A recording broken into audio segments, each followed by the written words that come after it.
akang-akang dan teteh-teteh, kumaha damang sadayana. Welcome back di Si Neng. Alur cerita yang Neng akan bahas kali ini berjudul My Girlfriend is a Dinosaur.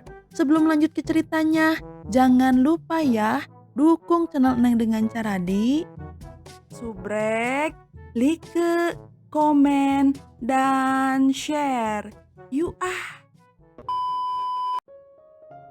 Cerita diawali dengan gadis bernama Ani, yaitu seorang gadis kaya dan cantik yang baru saja tiba dari luar negeri untuk bertemu dengan pria impiannya bernama Horan. Ani memutuskan bersekolah di tempat yang sama agar ia bisa memenangkan hati Horan. Di tempat lain, seorang gadis culun berasal dari keluarga kelas menengah bernama Milly dibangunkan oleh teriakan ayahnya karena ia terlambat ke sekolah. Milly yang lelet pun kemudian segera bersiap berangkat ke sekolah. Seperti orang-orang kelas menengah lainnya, Milly berebut untuk masuk ke dalam bis yang penuh sesak. Sayangnya Milly terdorong keluar dari bis, tapi untungnya sebuah kendaraan lewat dan Milly mendapatkan tumpangan gratis. Di perjalanan, Milly dengan gembira mendengarkan suara artis favoritnya bernama Jian di radio. Sementara di balkon sekolah, beberapa anak laki-laki mengintip melalui sebuah teleskop untuk melihat gadis-gadis di bawahnya. Ketika Horan datang dengan sepedanya, para gadis segera mengelilinginya karena terkagum-kagum olehnya. Kemudian Horan mendapatkan panggilan telepon dari Ani, tapi ia tidak mengangkatnya karena Horan tidak menyukai Ani. Tak lama berselang, Ani juga tiba di sekolah dan ia terus mencoba menelpon Horan. Melihat seorang gadis yang begitu cantik di sekolah, beberapa anak laki-laki pun mendekati Ani dan mereka siap untuk membantunya. Tiba di sekolah, Milly tergesa-gesa berlari karena ia harus pergi ke kamar mandi. Dalam perjalanan, ia menabrak Ani dan mereka berdua jatuh ke tanah. Ani yang begitu kesal memaki Milly sebelum ia pergi. Sementara itu, Milly tanpa sadar masuk ke dalam kamar mandi pria. Di sana ia mendapatkan telepon dari ayahnya yang memberitahu ayahnya bahwa ia telah tiba di sekolah dengan tepat waktu. Namun tanpa sepengetahuan Milly, ternyata ada anak laki-laki di sebelah toiletnya. Mendengar suara perempuan, anak laki-laki itu heran. Ia mengira dirinya berada di toilet perempuan. Saat Milly selesai dan mencoba untuk mencuci tangannya, ia tidak dapat menemukan sabun. Kemudian Horan tiba di sana dan akhirnya Milly baru menyadari bahwa ia berada di toilet laki-laki. Namun ia tidak terlalu peduli, ia pun berlalu pergi. Saat Milly melewati Horan, Horan melihat stiker dinosaurus di tas Milly. Kemudian Milly pergi ke departemen paleontologi untuk mendaftarkan diri. Di sana sekali lagi ia bertemu dengan Ani dan kali ini ia mengenalinya. Milly mulai meminta maaf pada Ani, tapi Ani tidak menghiraukannya karena ia sibuk mencari keberadaan Horan. Di ruangan departemen paleontologi, profesor sedang sibuk berbicara di sambungan telepon sehingga ia tidak mendengar Milly mengetuk pintu di luar. Milly mencoba untuk membuka pintu, tapi pintu itu sangat rapat. Milly pun memaksa mendorongnya sekuat tenaga dan akhirnya pintu terbuka hingga ia terjatuh tepat di bawah meja kantor profesor. Pada saat bersamaan, Ani tiba di sana sementara sang profesor mengabaikan Milly dan menyambut hangat kedatangan Ani, gadis yang begitu cantik. Profesor mengatakan bahwa Ani adalah satu-satunya gadis di departemen paleontologi dan Ani harus merasa beruntung karena memiliki profesor seperti dirinya.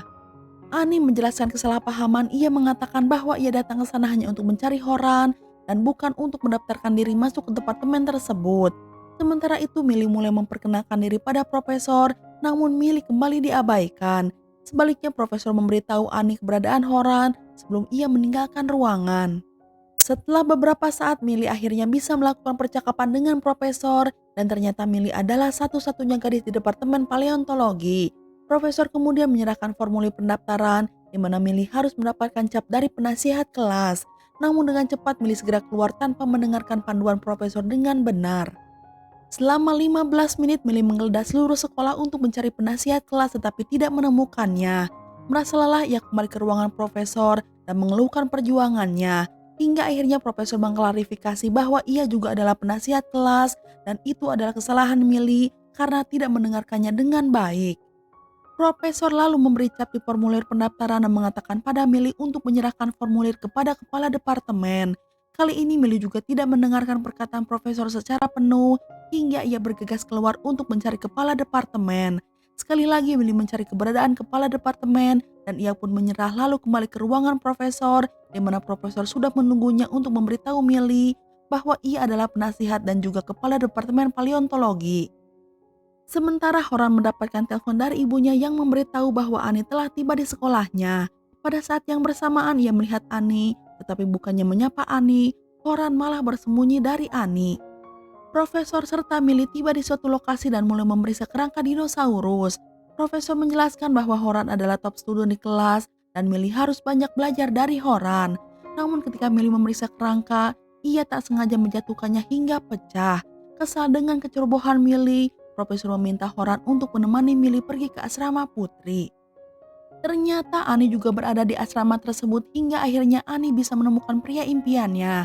Karena Horan tak bisa bersembunyi lagi darinya, ia pun memutuskan untuk mengobrol dengan Ani di kafetaria. Ani mengatakan bahwa ia datang jauh-jauh dari New York hanya untuk menemuinya. Namun Horan tidak peduli, ia menjawab jika Ani seharusnya tidak melakukan hal bodoh. Tak lama berselang, Mindy juga tiba di kafetaria. Di sana ia diintimidasi oleh beberapa gadis populer di sekolah dengan sengaja membentangkan kakinya hingga Milly terjatuh.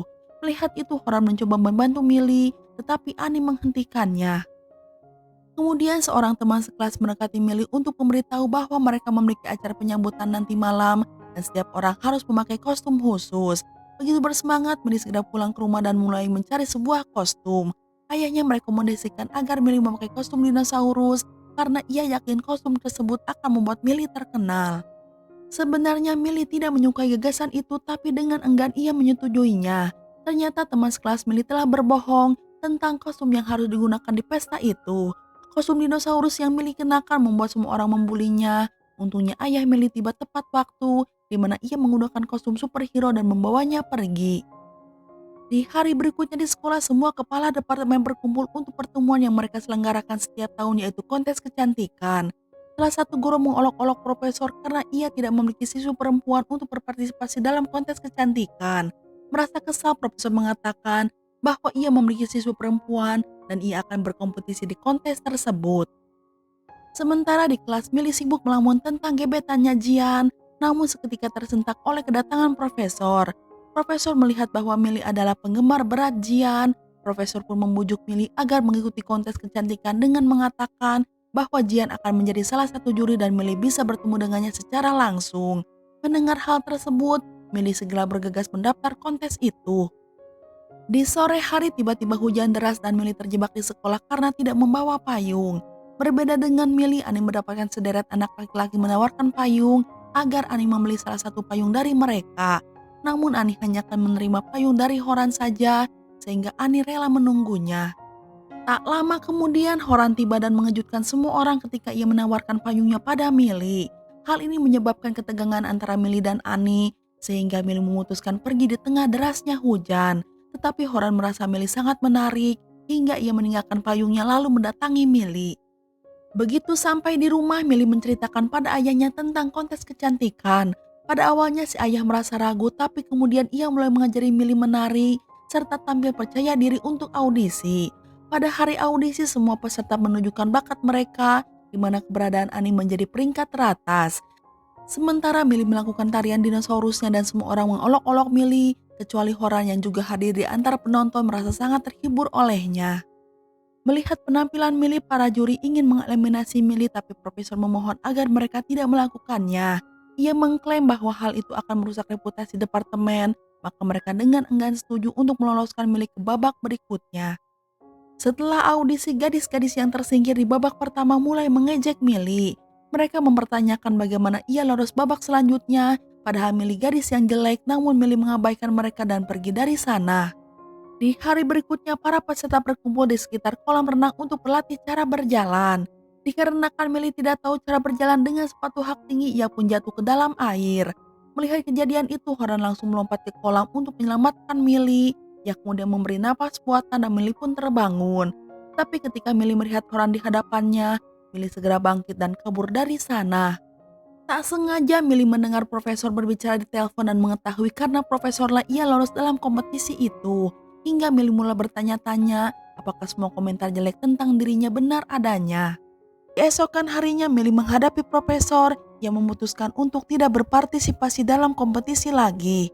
Mendengar itu profesor begitu kaget karena ia sangat khawatir dengan reputasi departemen paleontologi. Kemudian di kelas profesor memberitahu bahwa ia baru saja menemukan peta tua yang mengarah ke sebuah artefak langka dan ia ingin mereka menemukan serta membawanya. Millie mengatakan bahwa anak laki-laki tidak ada gunanya sehingga memaksa bergabung dengan regu pencari dan profesor pun membiarkannya.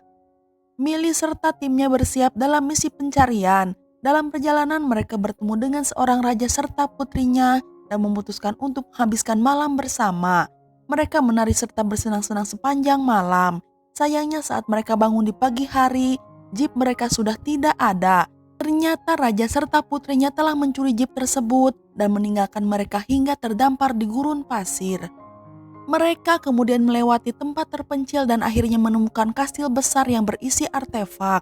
Begitu bersemangat mereka masuk ke dalam kastil dan salah satu teman Horan secara tidak sengaja menabrak sebuah patung yang menyebabkan sebuah pintu rahasia terbuka. Kemudian mereka semua masuk ke dalam dan melihat interior bangunan yang sangat aneh. Di saat yang sama teman lainnya secara tidak sengaja menginjak tombol hingga mengunci Horan serta Millie di dalam sebuah ruangan seperti goa. Merasa ketakutan, teman-teman di luar mulai menekan tombol secara acak hingga Horan dan Millie dibombardir tombak tajam dan Horan mencoba melindungi Millie. Setelah kepanikan yang dialami, akhirnya mereka melihat pintu aneh dan menemukan artefak yang mereka cari. Tapi ketika Horan mengambilnya, guncangan gempa mulai terjadi. Untungnya mereka berhasil melarikan diri dari tempat itu, akan tetapi mereka dikepung oleh kelompok pribumi di sana. Horan dan Millie lalu dibawa ke ratu mereka bernama Kenny yang kebetulan mukanya mirip dengan Annie. Seperti Annie, Kenny juga jatuh cinta dengan Horan pada pandangan pertama hingga Horan pun dibawa ke kamar pribadinya. Sementara itu Millie harus berduel dengan pengawal Kenny. Tepat ketika Millie akan dihabisi oleh si pengawal, Horan tiba di sana setelah menaklukkan Kenny. Namun sayangnya upaya terbaik Horan gagal dan sekali lagi mereka menjadi tawanan pribumi. Mereka kemudian diikat ke tiang kayu dan akan dieksekusi pagi hari. Kemudian Millie bertanya pada Horan apakah ia menyukai Annie, gadis sempurna di sekolah. Horan menjawab bahwa ia tidak menyukai Annie, tapi ia malah menyukai seseorang yang culun dan memakai kacamata. Mendengar perkataan Horan, Millie menyadari bahwa yang Horan bicarakan adalah dirinya hingga ia pun tersipu malu. Keesokan paginya Millie dibawa ke tempat eksekusi dan diam-diam Horan membebaskan diri dari ikatan dan sekali lagi menyelamatkan nyawa Millie. Bersama-sama mereka melawan para pengawal dan untungnya berhasil melarikan diri. Begitu mereka berada di padang pasir, mereka melihat teman-teman mereka telah menunggu sehingga mereka semua bisa keluar hidup-hidup. Di hari berikutnya Horan dan Millie menyerahkan artefak tersebut pada profesor. Ternyata artefak itu palsu, di mana sebenarnya profesor hanya memberikan tugas kepada mereka agar menghibur diri di penjelajahan itu.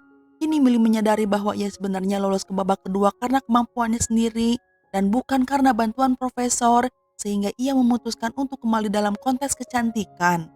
Horan bahkan menawarkan untuk memberi Millie makeover. Setelah semua selesai, penampilan Millie benar-benar berubah dan rasa suka Horan terhadap Millie menjadi lebih besar.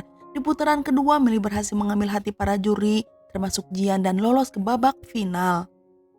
Setelah pertunjukan, Millie dengan bersemangat menyapa Jian dan mengatakan ia adalah penggemar beratnya. Sementara itu Horan yang baru saja membeli bunga untuk Millie merasa cemburu melihat Jian. Di sana Horan bertemu Annie, lalu ia memberikan bunga padanya untuk membuat Millie cemburu. Namun setelah itu Horan mengatakan pada Annie bahwa ia tidak menyukainya dan memintanya berhenti mengganggunya lagi.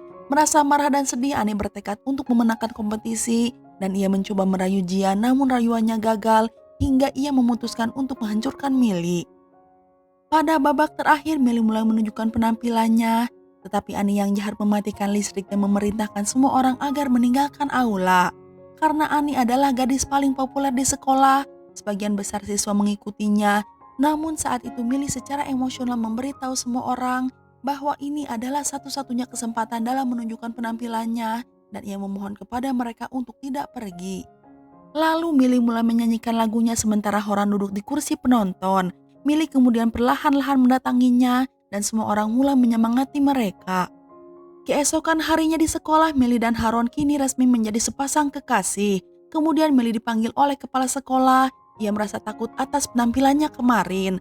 Namun yang mengejutkan, kepala sekolah memberinya selamat karena Millie memenangkan kontes atas kejujuran, kerja keras, serta dedikasinya. Akhirnya Millie berhasil menerima sertifikat penghargaan lalu merayakan kemenangannya. Dan film pun Udahan. Nah, itu dia alur cerita film kali ini. Semoga bisa menghibur Akang dan Teteh semua. Neng undur diri dulu ya. Neng ucapkan terima kasih dan hatur nuhun. You ah, keboy.